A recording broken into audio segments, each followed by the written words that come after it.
The highlights from that Thursday night game right before Christmas, I was so pissed at the Titans. I thought they'd win. They were down 10-0. I made the mistake of tweeting, "Are the Titans frauds? Discuss." And then they found their groove. They found their mojo. They came back and won that game. That was the night where I looked at the Titans and I said, wow, if they get Derrick Henry back, or even if they don't, this is a team that you got to take seriously. To be able to bend a game that is clearly not going your way. You're clearly the lesser of the two teams. To bend it your way, that was huge. And that's what sold me on the idea that this team could end up climbing the top of the mountain. And now with Derrick Henry back, assuming that he plays, they're being very coy about it. Henry was coy about it this week. Mike Vrabel, the head coach, was coy about it yesterday. They get Henry back, Peter. And, this team that's just kind of boring. They're not a lot of sizzle. They don't have a lot of national attention. They may be forcing their way deep into the conversation starting this weekend. Look, one of the things that I really admire about John Robinson, the GM, and about Mike Vrabel, the coaches, we've talked about the Titans a lot, and I find it's absolutely amazing to me that, when you have 91 players who play in a game for you, it basically means that those 45 guys who were there for you opening day, just imagine, no coach could ever imagine this, that I'm going to need 45 more by the first week of January.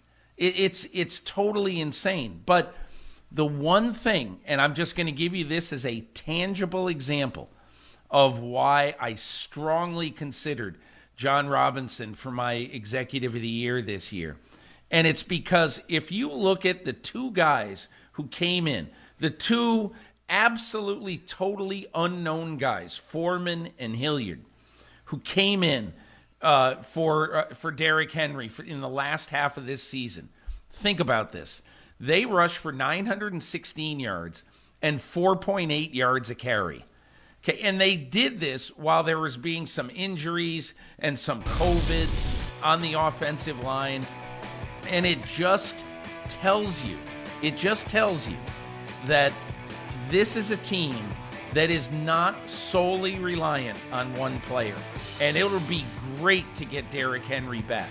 Because, look, even though what I say about Foreman and Hilliard, you have to also look at the fact that this team was only 4-3 down the stretch, was not a particularly explosive offensive team other than in the game against Miami. And so that's why I think a lot of people look at this team and say, you've got a red-hot Cincinnati quarterback that comes in. And even though the Titans' strength, I think, is on that defensive front and can really, really damage the chance of a quarterback to have enough time to riddle you, I think that's why people look at this game and say, hey, road team's got a heck of a shot. Well, that's right, because Joe Burrow's got that vibe of a guy who doesn't care about underdogs, doesn't care about point spreads, doesn't care about anything other than going out and killing you with a smile on his face and some peach fuzz on his cheeks. And it's just amazing that attitude. And this is the great collision this weekend. You've got a Titans team that, especially with Derrick Henry, if he plays, is constructed and ready to make its run, to play January football. And then you got this kid that's coming in and he just shrugs and he's going to do his thing. My concern, though, when I look back to and think back to what happened on Saturday, I think there were too many blown opportunities by the Cincinnati offense early, field goals instead of touchdowns, which allowed the Raiders to hang around, defensive lapses in the second half, which made the game closer than it should have been. That's where I'm concerned for the Bengals, because if that's your performance at home, you take it on the road, it's going to be harder. And I saw something today, and I'm going to write about this at PFT after the show. Apparently the Titans have come up with some way to make it harder for Bengals fans to buy tickets. They've limited the transfer window. They're trying to keep Bengals fans out. It may be, and I don't even think you can do old school scalping anymore, because for a lot of these teams, there's nothing to scalp. It's on your phone. But they're trying to take full advantage of the home field advantage and make it a hostile environment for Joe Burrow and company. And that's one big difference from last week, too. And yeah, we say home field advantage doesn't matter, and then the home teams went 5-1 last week. And so this is going to be a tough one for the Bengals. But if if Burrow and company can win this one, if they can get past this round, they can win the Super Bowl.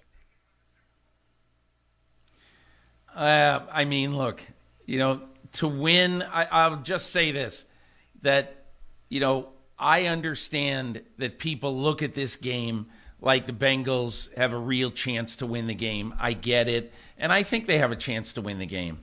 But I'll tell you what, after watching the Buffalo Bills and after watching Kansas City last weekend, I'll tell you, I said to a couple of people this week that I'm sitting there finishing my Football Morning in America column. It's like 3:30, Sunday night, Monday morning. And an email comes into my inbox with, the odds on the playoff games coming weekend. And I start looking at it and I said, do you mean the Buffalo Bills are underdogs? Did you see what I just saw? But legitimately, if you look at it, Buffalo and Kansas City are both playing at a monumentally high level right now. So, look, I think the Bengals, could go very far this year. They could win it. But, man, their offensive line scares me a little bit.